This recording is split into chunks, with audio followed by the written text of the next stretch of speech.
up in Asheville, North Carolina. When he was only about 3rd grade, he basically dropped out of school. How the hell you drop out in 3rd grade? Quit going, I guess.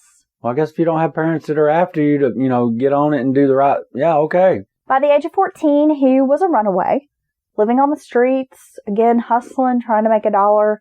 He had a limited ability to read or write. When he was 18, he was convicted of rape and sodomy. That's not cool.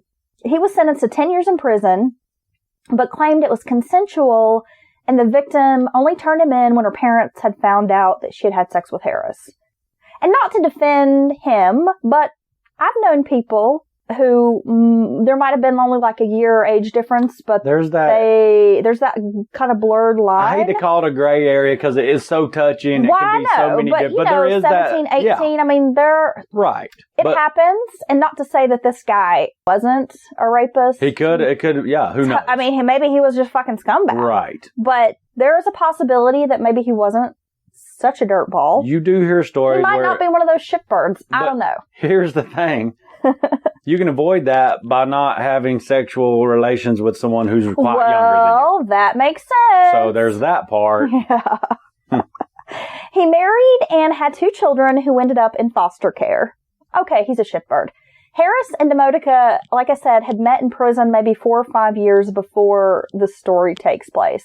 Now, the trio decided that they were going to drive up to Daytona Beach, hang out for a little bit. Then they go on to Georgia, where they pick up Tattoo Eddie's girlfriend, a woman named Kimberly Pelly. The 4 traveled up to Knoxville, where Joseph had worked as a male stripper at a bar called The Pepper Tree. Hello. Oh, wow. I wonder if that's still there. Well, if it is, we're going. I know what we're doing this weekend.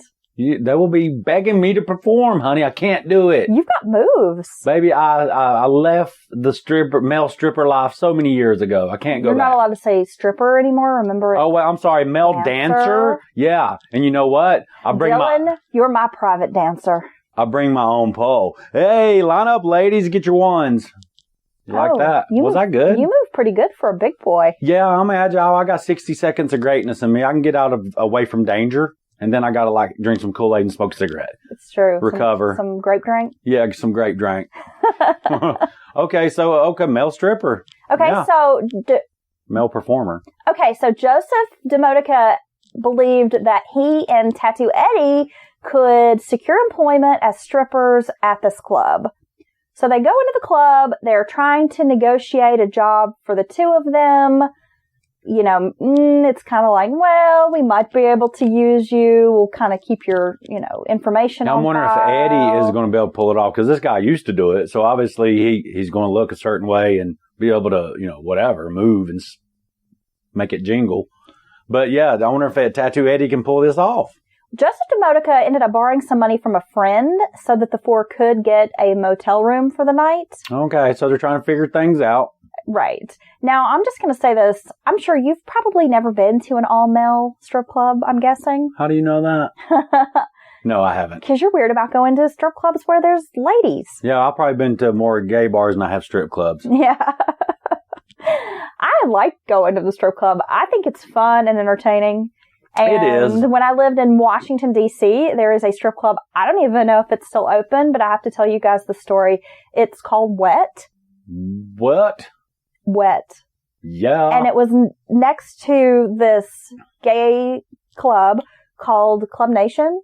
Oh, I was just hoping they were connected. Military personnel was actually blacklisted from Club Nation. Why? We were not supposed to go there. You could go to Wet, but not Club Nation? Well, you weren't supposed to go to either, I'm guessing. And it's in the Anacostia neighborhood, which is where the Navy Yard, like the Anacostia Naval Yard is. Isn't that interesting? It seems like that is their core demographic. That's why they put them there, and they're told them they can't go there. Wow, you are smart. You must be good at math. Oh. We had gone to Club Nation because when I was active duty, I, of course, was friends with all the gay guys. They were like, come on, Heather, let's go shopping, girl. Yeah, they were always like, you're our Liza. And I'm like, that's funny. I love cabaret. And then I'd start tap dancing. I could see it working out. I know, because we love to listen to the cabaret record and I entertain you for hours, right? Right. We had gone to Club Nation, even though we were not supposed to do that. So it was breaking orders. I hope they don't come back and charge me with that later. I'm just kidding. I think you're safe. So after the dance club and we'd had fun, my friend was like, we should go to this club next door, Wet, and it's like a strip club. And at that time, I mean, I was young. I was in my early 20s. I'd never been to an all male, club like this. As a matter of fact, I don't think I'd ever been to a strip club. Oh, wait a second. Now, Club Nation is the gay club? Yeah, it's like right there. And right Wet is the male strip club? Yeah. But it's called Wet? Uh-huh. I just knew that was a female strip club, and I'm not even trying to be funny right now, guys. No. It's the dudes over there? Oh, yeah. The dudes is over there damp? Yeah. They're damp. Oh, my God. All right. Let's go. So we go in, and the biggest kicker for me was all the male strippers are wearing fucking socks. On their feet? Yes! Oh, I thought that, there's that thing where they do the sock. No, they'll wear like a G-string or something. But they were all wearing socks. Why they got socks? Did their feet get cold? Fucking athletic socks and like the crew cut and like, anyway, that weirded me out. That would look weird. Because I'm like, here are all these really hot, buff, well-groomed, they had the one fat guy. Unfortunately, they didn't, because I would have been all up on that. I remember advertisement for a club, may have been in Asheville down on the river. It said, we got 12 hot girls and one ugly one. I always thought that was hilarious. Yeah? Yeah, maybe it was just a joke. Maybe somebody So, I mean, if there had been a fat guy there, it would have been like, take my money. But anyway, it was like all these really super hot guys, and they were all dressed in like military types of outfits, costumes. Oh, with G-strings. Well, yeah, with thongs. Like there was like the sailor and there was like one in the, like the army helmet and, So they got a banana hammock and their little outfit. A cop. And socks. Yeah. So I was weirded out about the socks. Would they have boots and stuff, or was it like flip-flops and Crocs? No, it was just fucking socks. Just socks? So I'm like, what the fuck? I'm freaking out. Like, oh my God, what the fuck? They're wearing socks. I'm done. And my friend Johnny was like, I guess, annoyed with me. And he's like, well, where else are they supposed to put their tips? Oh, nice. And then I was like, oh. The gay dude grounded you. I get it. Okay. So then I realized, okay, they have the socks because that's where they stuff all of their ones. Okay. And just another funny story is there was a guy there. His name was Steve, one of the dancers, and my friend loved him. And when we left, we bumped into him in the parking lot. I bet you did. My friend was very upset to learn he was not interested in him, but the guy asked me for my phone number, and I was like, and then he found me on MySpace. Oh, he was on your space? Which was so funny. Okay, trying to make me jealous right now? No, because it's not working. Because I know he can't do it. I didn't have any interest in that guy. Yeah, he cannot make an incredible sandwich the way I do. He was really buff and not my type. Okay, so anyway, these guys are trying to land a job at the Pepper Tree. Okay. They jump in the car. They drive up to Tennessee from Florida. It doesn't sound like they really had much of a plan. They were going to try to get these jobs as dancers, but they're having to borrow money from someone so they can get a motel room. I mean, it just doesn't seem like they even had the financial ability. Yeah, I'm surprised they made it to Florida, back up to Knoxville. This trip. Yeah, what's the point? I don't know exactly how old these folks are. I mean, I think they're all kind of in like their late 20s, maybe early 30s when this is happening. And I know when you're young, a lot of times you don't think ahead. You might just jump in the car and go on a road trip, even though you don't really have the means to do it. I couldn't. That's just not in my personality. I couldn't. I mean, even young, gives me anxiety to think I gotta at least know. I mean, I understand if we're gonna go and not have a whole lot of money, but I gotta know where I'm sleeping that night. I gotta know if we got gas to get up there and back. But everybody's different. On Monday, September the 7th, the foursome ended up at a friend's house. Her name was Tracy Clark. She was a friend of Joseph Demodica.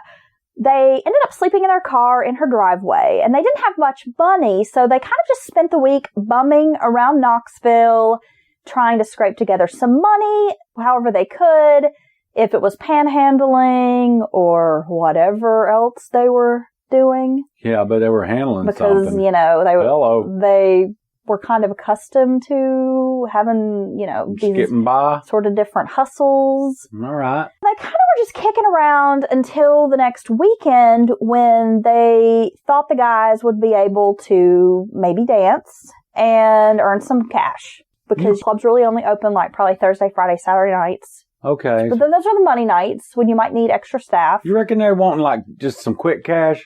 Because you could spend all day looking for a damn job. No, I think it was more about the quick cash. Just quick cash. We can dance a few nights, get a couple $100, whatever. Okay. Well, as we talked about in the beginning, the shitbirds. Yeah. The shitbirds are often not the kind of people, Dylan, who are going to get up and work a 9 to 5. Okay. Or keep a schedule. Or wait till payday. Or be responsible. Or have lights. They're often the types who want to get a quick dollar in their pocket so they can bum around and do whatever whatever their bohemian spirits want. And you have to keep in mind, Tattoo Eddie, I mean, he's a fairly low-functioning adult. That's true, and also in that time... His IQ is, we're going to talk about that a little later, but his low IQ, and, I mean, the guy's basically illiterate. I mean, and he's all tatted up back in the day. He is. He's not going to be first. So he's got a lot of strikes against him. Right, and so they've been in another prison. reason probably why, exactly, criminal record, the idea of dancing, earning that quick cash is very appealing to these fellas. On Friday night, the four stay with Demodica's friend, Tim Farmer, who lives in Knoxville.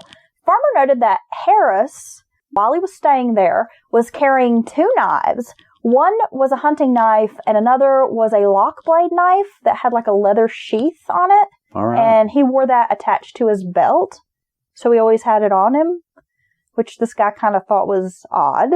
Well, Demodica bragged they had a gun in their Toyota. That's smart. When Farmer asked about a pair of handcuffs that were dangling on the rearview mirror, Harris laughed and told him they belonged to a friend who liked to get people high, handcuff them to trees, and do obscene things to them. Okay, that's pretty weird. Right. What would you do if you asked somebody about why these handcuffs right here?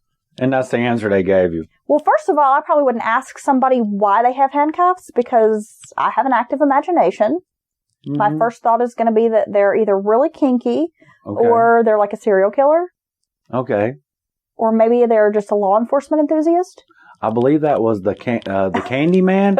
His MO, he had to do the young dude feeding them victims. You mean Dean Corll? Yeah. Yes. One of his tricks, I'm pretty sure, was he would do the handcuffs behind his hand and be like it's a magic trick, but he actually had a key stashed in his back pocket, and he'd get out of them, and then he'd get them like, you try it, and then they put them on, and then boom, they ain't got the key, and now he has control of them. Gacy would handcuff individuals. Yeah, I was about to say handcuffs have been used, but they have.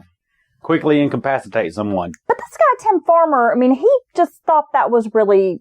Well, that's weird. A weird, kind of creepy answer. It is. And, it kind of gave him pause. Yeah. It was something that he didn't forget about. They told Farmer they were going to Gatlinburg on Saturday. They left Farmer's apartment, found out they wouldn't be dancing that evening. Okay, no work. They stopped off in Dandridge, Tennessee, and tried to sell some stuff that they had stolen from Farmer's apartment. Classic shitbird move. Now that's in the shitbird manual. It is. You stop to see an old friend or whatever. They think, okay, y'all are kind of weird and rough right now, but I'll let you in. You can hang out, maybe get some rest or maybe eat. And then they're in your bathroom going through your medicine cabinet looking for any type of drugs or medicines or casing your place the whole time and stealing your good conditioner. Taking your good conditioner you paid $8 for. Right? Pieces of... So while they were there, they stole a leather jacket, a mink coat. Leather jacket was big back then. That's $300-$400 right there. And a radio. They tried to sell these items to another friend, Johnny Schultz. She didn't want to buy the merchandise because she assumed it was stolen. So she's like, hell no. Who the hell's got a mink coat? Just regular people. Well, I don't know. I have a couple of fur coats. They're not mink. Is it real? Is it faux fur? Is it real? You be honest with me right now. It's made out of squirrel. I'm going to splash Didn't you with... you see that I, Tanya movie? Faux blood. No. Yeah. With her squirrel coat? Oh, yeah. That was a good... Honey, I'm from Western North Carolina. My coat's made out of squirrel. It's made out of rabbit bits. My daddy made this out of groundhog for me. Okay, I'm surprised. Okay, so she didn't want to buy the stuff, knew it was stolen. They end up finding a buyer for the radio at a gas station. I love it when you just randomly have a bunch of rough trade folks approach you at a gas station like, hey, you want to buy some of these You want to buy this gold cookies? chain? And you can tell it's going to turn your skin green. Or here I got this Rolex. Yeah, so here's the thing. That it's spelled like with, there's no X. It's like Rolek, Rolex. Yeah, and you know what? I look at it, and if that second hand's ticking, I know you a fool.